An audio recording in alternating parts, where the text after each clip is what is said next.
Thank you, Sydney. Youngstown voters decide who they want to lead the city for the next 4 years. Independent candidate Derek McDowell won the mayoral race over incumbent Jamel Tito Brown in Tuesday's election. McDowell getting 55% of the vote over Brown's 45%, taking the lead by 900 votes.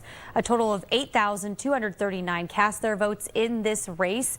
The voters making their final say known following months of campaigning and, of course, our exclusive 21 News Youngstown mayoral debate that streamed live with the two of them going head-to-head on the top issues. So let's talk about some of those top priorities in our post-election 5 minutes at 5 coverage. Youngstown Mayor-elect Derek McDowell joins me now to share more on his plans for the future of this city. Congratulations. Thank you for joining us here. Hey, thank you so much. I appreciate it. Yeah, so last night, what was going through your mind when you saw the results and the returns come in? What were you thinking?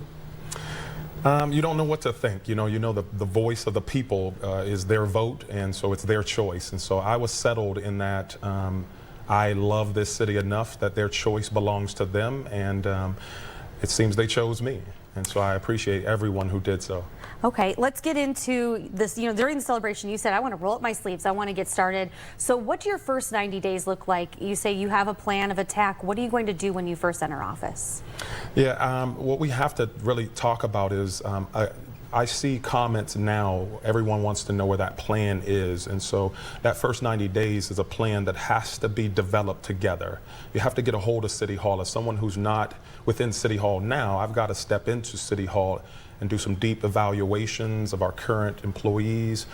I want to make sure that we have a morale that's exciting, that brings people to work, because the people who take care of our people matter to me. And so we've got to have a thorough top to bottom investigation of City Hall as to who's working where and if they're in the right seat on the bus and those kinds of things. And so, staffing levels that are driving mandated overtimes within our safety forces, that's an immediate thing we need to talk about, because that sends our safety forces out there quite often in spaces where it's dangerous to be working that many hours. It's frustrating to not have a quality of life there. So that's top priority, is look at City Hall and how can we boost morale, how can we look at staffing, how can we make sure the people who take care of our people are ready to come to work every single day. So that's one of my priorities for sure. Now, you say Youngstown needs to reclaim its identity. What might that look like? I know you work, we're going to have that upcoming holiday event here in downtown Youngstown. So what would be your vision for that? Yeah, so, when we did Flea on Phelps for the first time a number of years ago, there were people walking that corridor on Phelps Street saying, this feels like big city. And so, the heating lamps, the candy cane tents, the red, the white lined the streets. And so people felt like that holiday spirit was just all around them. And that's part of Youngstown's identity. We're arts, we're culture, we're entertainment. What you saw in Flea on Phelps was our small business and entrepreneurial spirit, shopping local. All of that is part of who we are. And so we need to highlight that more. We can certainly talk about preserving the identity of the steel mills, shedding the identity that the mob and murders has wrapped around us, and moving towards an identity that says this city can be used as a model for other cities when we talk about 48 years later after the mills have closed, taking ownership of who we think we are, what we know about ourselves, and what the valley, what the state, and what the region speaks about the name of Youngstown. Real quick, you mentioned communication being an issue. Absolutely. What would you do to solve that when it comes to the city and the relationships with the businesses, especially in the wake of the Realty building explosion, when you said in the debate some of the businesses felt like they didn't have enough guidance or information quick enough to know what to do? Yeah, absolutely. So, I know plans are at the forefront of everyone's mind, and so these are things that have to be developed together. But for example, we have a city events coordinator, and that person can be used to go door to door with our businesses, to making sure we're checking in with them on a daily basis, oftentimes, to make sure they have what they need to be successful. I spoke with former Mayor John McDowell. I got his blessing to bring back 5 minutes with the mayor. That gives you direct communication with me. You can come down in person to City Hall and we can talk about those challenges, talk about the opportunities and the feedback that we need.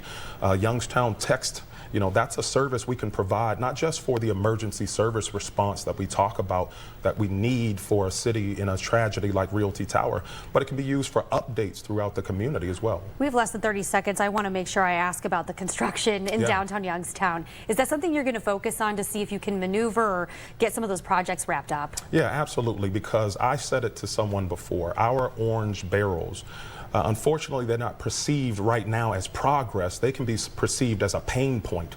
And so if I could go there right now and start removing as many as we can, even tidying up, you know, the appearance, the curb appeal, until those projects are completed, and communication about when we estimate those projects to be finished can be critical to what a business, a resident, a visitor, a worker in our downtown can experience. All right, Mayor-elect, thank you so much for joining us here, Mr. McDowell. Appreciate your time. Thank you so much. All right, we're going to have much more here coming up, including the full list of Decision 2025 results. Those are on the 21 News app and WFMJ.com. So if you haven't gotten enough politics yet, go there because you're going to want to see all of the results from last night. There were a lot.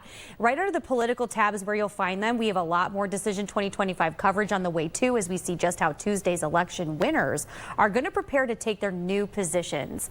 And